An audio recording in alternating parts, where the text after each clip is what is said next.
Hello everyone, আসসালামু আলাইকুম। কেমন আছেন আপনারা সবাই? আমরা কিন্তু অনেক ভালো আছি, আলহামদুলিল্লাহ। এই যে আমার পিচ্চি বুড়িটা কেমন লাফিয়ে লাফিয়ে দৌড়িয়ে বেড়াচ্ছে। মাশাল্লাহ, সবাই ওর জন্য অনেক দোয়া করবেন। আল্লাহর রহমতে ও দেখতে দেখতে বড় হয়ে যাচ্ছে আর প্রচুর দুষ্টু। এত দুষ্টুমি করে যে মাঝে মধ্যে আমরাই বিরক্ত হয়ে যাই। যাই হোক, তারপরও আল্লাহ আমার মেয়েকে সুস্থ রাখুক, এরকমেরই রাখুক, চঞ্চল দুষ্ট। তো আমার দুষ্ট বুড়িটা আজকে আমাদের সাথে যাচ্ছে আমার ইউনিভার্সিটিতে। আমি আমার কাজগুলো গুছোতে পারছি না, তো চিন্তা করছি যে যতটা সাফার আমরা এখন পোহাচ্ছি আর যে কাজের জন্য পোহাচ্ছি, আল্লাহ যেন আমাদের সেই কষ্টটা অতি দ্রুতই শেষ করে দেয়।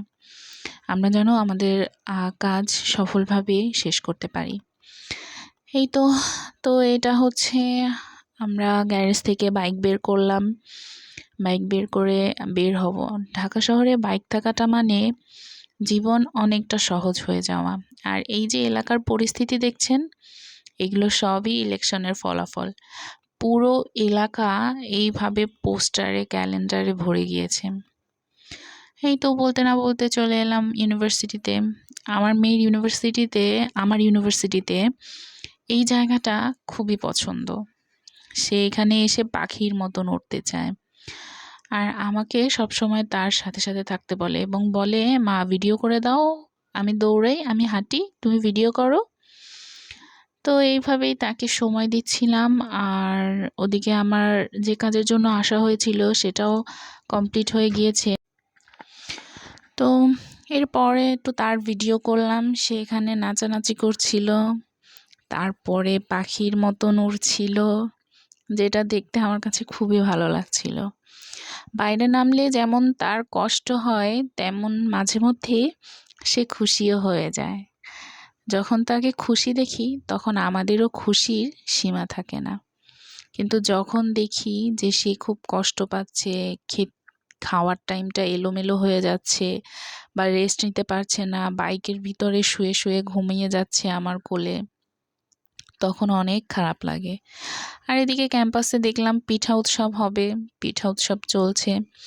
তো এটা হচ্ছে টেক্সটাইল ডিপার্টমেন্ট অ্যারেঞ্জ করেছে। তো দেখে ভালোই লাগলো। ক্যাম্পাসে অনেক কিছু হয়, অনেক অনুষ্ঠান, অনেক রকমের কম্পিটিশান। তো পুরো ক্যাম্পাসটা একটু ঘুরে ঘুরে আজকে ভালোই ভিডিও করে নিলাম। এরপরে হচ্ছে কিছু স্ক্যান করা লাগবে কাগজপত্র, যে কারণে আমরা লাইব্রেরিতে যাচ্ছিলাম। এই তো এখানেও সে নাচানাচি করতে করতে হাঁটছে আর দৌড়াচ্ছে। এরপরে লাইব্রেরিতে গিয়ে আমরা আমাদের সব কাজগুলো সারলাম। সারার পরে তো তার একটু ক্ষুধা লেগে গেল, তো তাকে নিয়ে গেলাম তার ফেভারিট চিকেন বল খাওয়ানোর জন্য। চিকেন বল, চিংড়ি মাছ এতটাই পছন্দ। ও সাথে আরও একটা আছে, নতুন অ্যাড হয়েছে, বিরিয়ানি। এত পছন্দ করে খেতে যে সব সময় এগুলো খাওয়ার জন্যই বায়না করে। যাই হোক, আমার মেয়ের সুস্থতার জন্য এবং সে যেন সবসময় ভালো থাকে, এটার জন্য আপনারা সবাই দোয়া করবেন এবং আমাদের জন্য দোয়া করবেন। আর ভালো থাকবেন। আল্লাহ হাফেজ।